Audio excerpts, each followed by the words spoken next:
Greetings and salutations, mathletes. You should have out your June Regents exam. I requested that you started on number 19 and finished off the rest of the problems. Pause the video on each page to check how you did.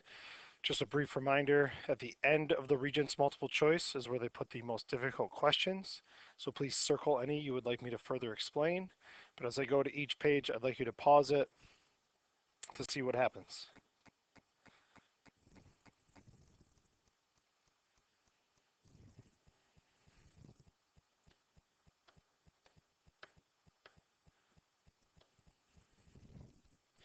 Now that you're in the short answer part, you get partial credit. If you show work and get the right answer, you would get full credit. So the first one wanted you to subtract these. I would add the opposite and combine like terms. 26 should be kind of a gimme because you can put this in your calculator. Make sure you're graphing the correct points. It doesn't hurt to put down your T-chart. Again, pause this if I'm going too fast. We just talked about this. I would take a lot of different answers. This is definitely irrational. If you have something that's not what's written there, I could check it. 28 came from our unit 5 exponential. This number represents 1 minus some rate. So we talked a lot about how far away it is from 1. This is 0.15 from 1, so that would be 15%. This was all the way back from unit 1. If you missed one value, you probably got 1 out of 2. If you had all of these right, you got 2 out of 2.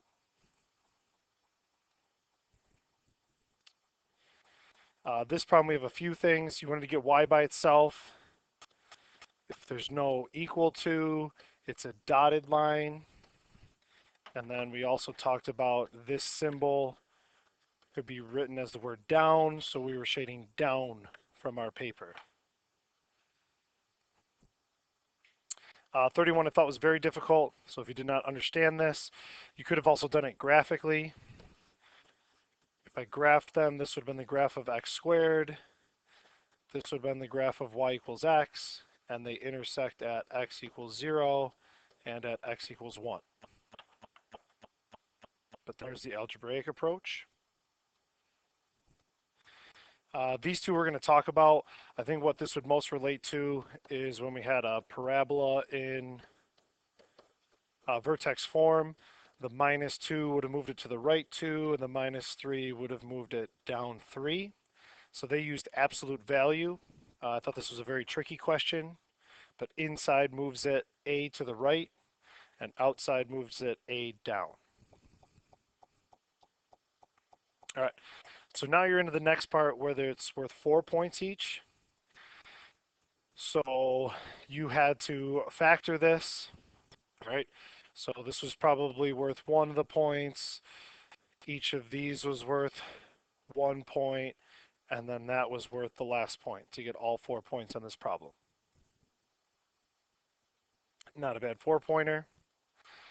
This was one of my least favorite.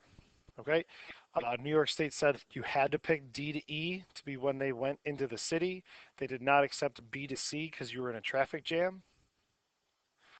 But they did want you to explain B to C. There are a lot of explanations for this. As long as you said they stopped for some reason, that was worth the next point. And then here, calculating it was worth 1 and rounding it was worth 1. Okay, so this is an example of multi-step question. Make sure you just keep pushing through it. Again, average speed, they were looking for my slope off of that graph. I thought this was probably the hardest one. Just so you know, this means that I need to use the quadratic formula, or I could complete the square.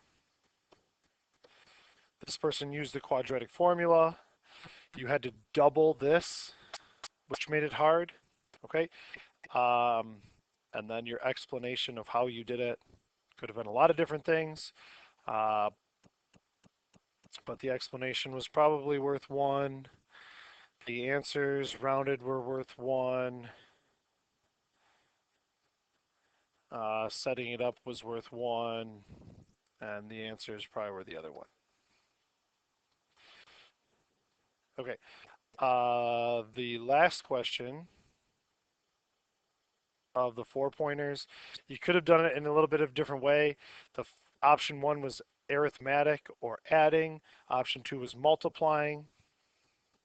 So you have equations for that. Then you put 7 in. Both of them work to reach his goal. The last question on the test is going to be a 6-pointer. I didn't mind this. Okay. So hopefully you realize these were linear. All right. As they were both increasing.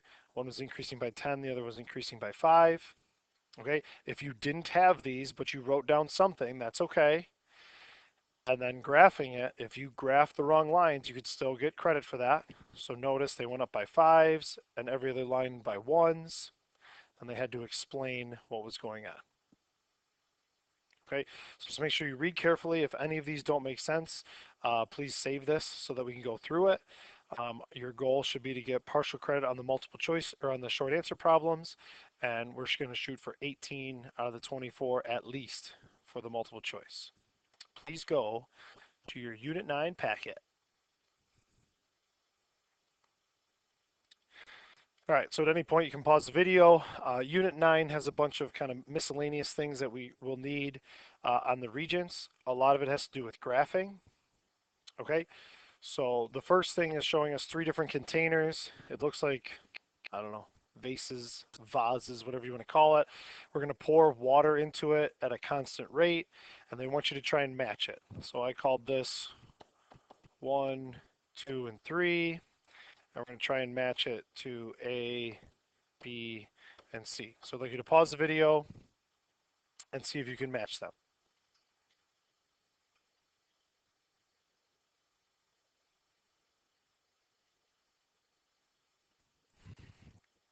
Okay, so if I'm thinking about water filling this up, all right, number 1 looks like a graduated cylinder, whatever we call them in science. It has a constant diameter. So this would have gone with a graph that was a constant rate of change. So I said this went with C. 2 had a smaller diameter, so this would have filled up faster and then started to slow down as it got wider. So I went with A for that. A started increasing faster and evened out. Okay, this would fill up faster, slower, faster again, and then slower again as my diameter is changing. So this went with choice B. With that said, they want you to try and sketch a graph for each of these, okay? Or sketch a container that would fit each of these. Again, this doesn't have to be perfect, but I'd like you to pause the video and try and do that. Okay, so to me, the one that was constant, you should have a constant diameter, like a cylinder. The last one that increased slower than faster, I tried to make, I forget what this is called in science, but we have more diameter creating less, okay? And then the middle one, increase, decrease, increase. I had small, decreases when it gets larger, and then back to smaller again. Okay, so something like that. We won't have to be drawing these on a test or a quiz, but that's kind of what we're looking at. Okay, so I would like you to now go to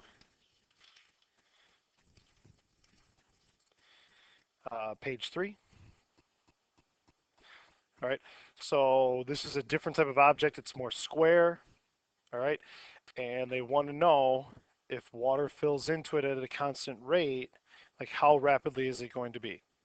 So first of all, this part at the bottom is going to fill up pretty rapidly. And then once we get to here, it's going to slow down because there's suddenly a drastic change in how wide it is. Okay, so the blue part would be rapid, and then the next part would not.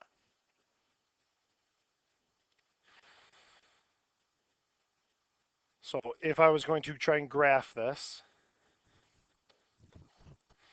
I've got my time, I've got the height of the water, okay?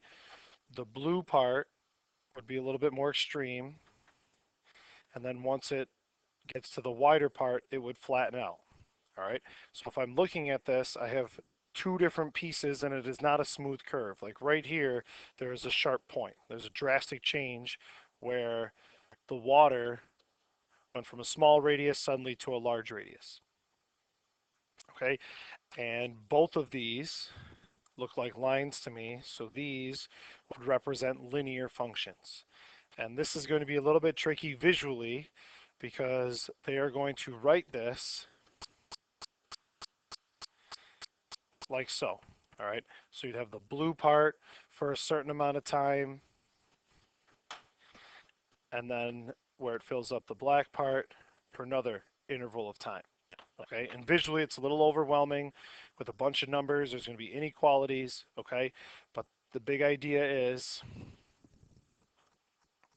if we have two or more equations, it's called a piecewise function, and they both have a specific domain. Okay, and domain has to do with x's, how wide is it? Okay, so we'll see like x is less than 2 or something like 0 to x to 2. Okay, we're going to see a bunch of different pieces there. We have to try and put that together to see where we're at.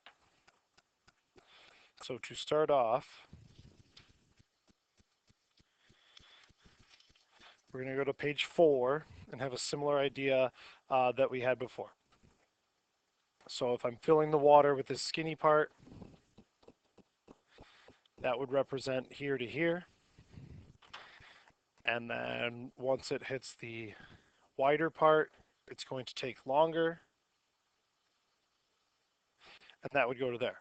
Okay, so I really have two different pieces, and they have different slopes. So if I counted the slope of this one, I'm going up 1 over 1, and if I counted the slope of this one, I'm going up 1 over 3.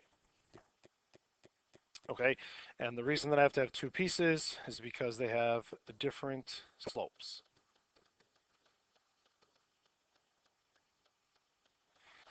If I'm going to write an expression for that, okay, I'm going to follow the pattern of y equals mx plus b. So for the blue one, my b value is 0, and my slope we said was 1 over 1. The green one's a little bit more difficult. My slope is 1 over 3. You could think of it as going up a third over 1, up a third over 1, up a third over 1. And that could help me find the y-intercept. So I'd go down a third over 1, down a third over 1. So right here is technically 1 1/3 or 4/3. We won't have anything that difficult on our quiz for this unit. By the way, there's a end quiz, not a test for this mini unit. So my two pieces, I've got y equals 1 over 1x plus 0, which they would write as y equals x. And I would have y equals 1/3 x plus 4/3. So down at the bottom, you're going to get your first look at what a piecewise function is. Okay, and over here, these are my domains. So when the time changes, okay, you're going to change your equation. So from 0 to 2 on my graph, we follow the graph y equals x. And then once it hit 2, moving on, we follow the pattern 1/3 x plus 4/3. Okay, so those are those two segments. I think the confusing piece is the domains at the end of it, and visually there's just a lot going on. So I would now like you to skip over to page 8.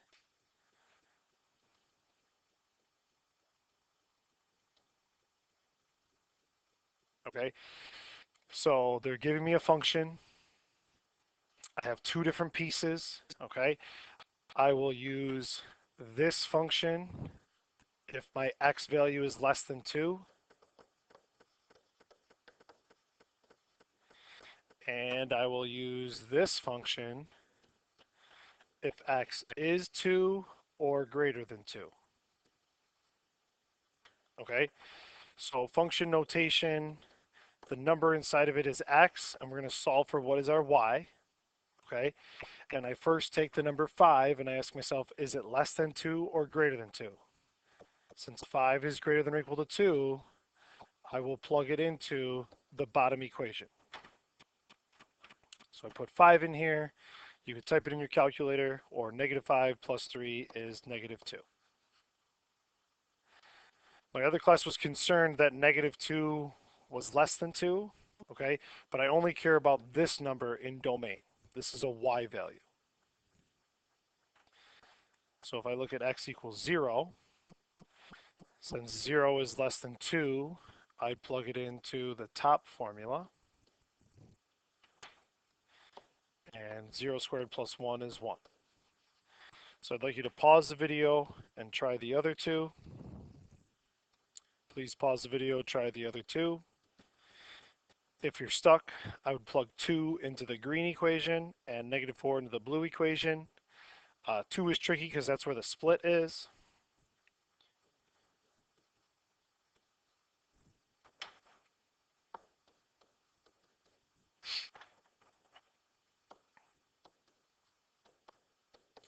I'm concerned how you type D into your calculator. If you don't use parentheses, it will lie. Any number squared is positive, so you should not have an answer. It should be positive 17.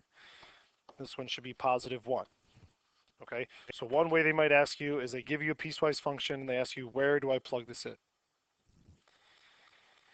The next thing that they could ask you to do, I'd like us to go to example 3 on page 6.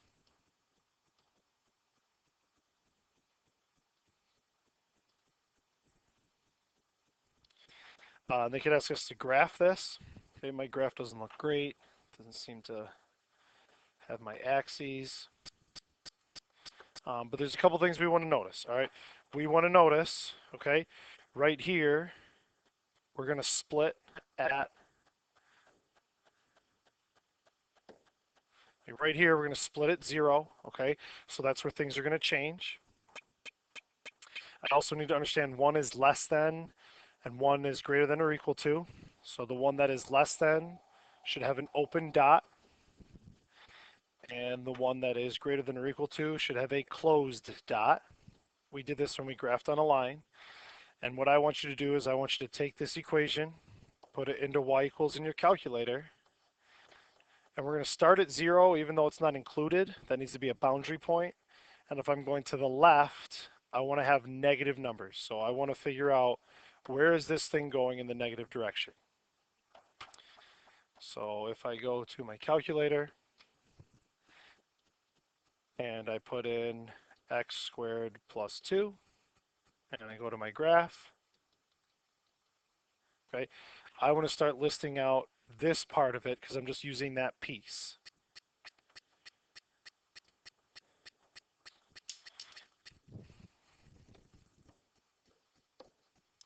When I go to the graph, at 0, 2, I'm going to be open.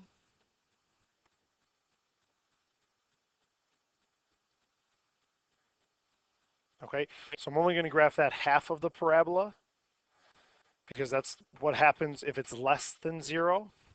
I'm now going to switch over and plug y equals 2 into my calculator. Again, starting at 0. This time it's going to be a closed dot. And when you put this in your calculator, you're going to notice that all the y values are 2.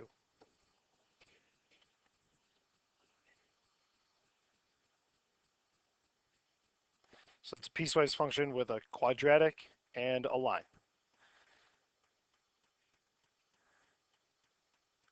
I'd like to scroll up to example 2. Okay, now we need to notice that we're splitting at 1 or negative 1. We're going to have our open dot with the not equal to and our closed dot with the equal to. So if I'm looking at the top equation, I put y equals x minus 1 in my calculator. I'm starting at negative 1 and I want to go less than it. So negative 2, negative 3.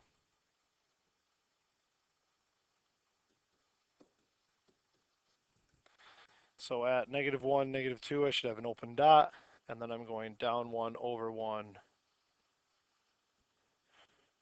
to go to the left. At the same time, I could also put y equals 2x into my calculator. Now I'm going in the positive direction because it's greater than 0. And they don't always have to connect, okay? But this one fills in that dot, and then we're changing our slope to up 2 over 1 the rest of the way. I doubt they would ask us to graph one of these on the Regents exam, okay? But if I did, we have to know where to split it and where the open and closed dot is. The last thing that I would like to do is go to page 7, 3A, okay? So if it's a piecewise function, I'm going to use f of x, okay? I want to figure out, all right, what is the slope and y-intercept of this line? And then what is the slope and y-intercept of this line? So pause the video, try and count the slope and the y-intercept.